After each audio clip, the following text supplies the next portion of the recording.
যারা এই দেশের মানুষের বাড়ি ঘর ব্যবসা প্রতিষ্ঠানে হামলা করে ভাঙচুর করছে, এটা রাষ্ট্রীয় আইনের লঙ্ঘন। সে যেই দলেরই হোক না কেন, আমি জোর গলায় বলবো, আল্লাহর রসুল বলছে, এখানে আলেম ওলামারা আছে, যুদ্ধের ময়দানে তোমরা যাবে, মহিলাদের প্রতি হামলা করবে না, বৃদ্ধদের প্রতি, বৃদ্ধাদের প্রতি, শিশুদের প্রতি, কারোর বাড়ি ঘর ব্যবসা প্রতিষ্ঠান এগুলা ভাঙচুর করবে না। এটা মুসলমানের কাজ না, এটা ইহুদি নাসারার কাজ। যে ভাঙচুর আমরা যারা করছে, এই যে দুষ্কৃতী বাহিনী, আমি আজকে যদি তাদের মতনই হয়ে যাই, আমি তো ক্ষমতার মালিক না। বাংলাদেশে কোন দল কিন্তু এখন ক্ষমতায় নাই, এটা খেয়াল রাখতে হবে। এজন্য আপনার দিকে কেউ যদি লাল চোখ দিয়ে তাকায়, আইনের আওতায় থেকে আপনিও তার দিকে লাল চোখ দিবেন, আইন হাতে তুলে নেবেন, এটা খেয়াল রাখেন। কেউ কিন্তু ক্ষমতায় না। বাংলাদেশের এই অন্তর্বর্তীকালীন সরকার এখন ক্ষমতায়, আপনার প্রতি কোন জুলুম অত্যাচার যদি অহেতুক ভাবে কেউ করে, আইনের আওতায় থেকে আপনিও তাকে ধরতে পারবেন। এই ক্ষমতা জনগণের আছে না নাই? এই মুনাফিকদেরকে চিহ্নিত করে এদেরকে সাইড করে দেন। বেদার হয়েন না। ব্রিটিশ খেদাও আন্দোলন হয়েছিল কিসের জন্য বলেন তো? শান্তির জন্য।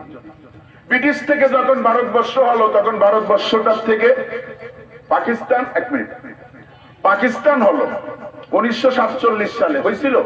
পুরো বেরকম 1947 সালে কিসের জন্য হয়েছিল? শান্তির জন্য হয়েছিল। শান্তি কি পাইছিল পাকিস্তানের মানুষ? পাইনি। পাকিস্তান থেকে ওইটাকে আবার ঘুরায় পূর্ব পাকিস্তানকে বাংলাদেশ বানাতে হবে 1971 সালে আন্দোলন হয়েছিল না?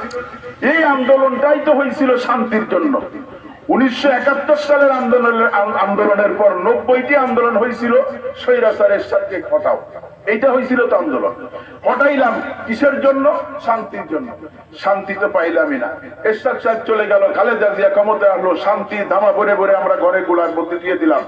এরপরে ওই শান্তি আমাদের মানালো না। এরপরে আমরা কি করলাম? শেখ হাসিনাকে নিয়ে আসলাম। শেখ হাসিনা এসে সেখানে কি করতেছে? শান্তির বাণী উলিয়া উড়াচ্ছে, আর অশান্তির যত কাজ সব আমরা পাইছি তার থেকে।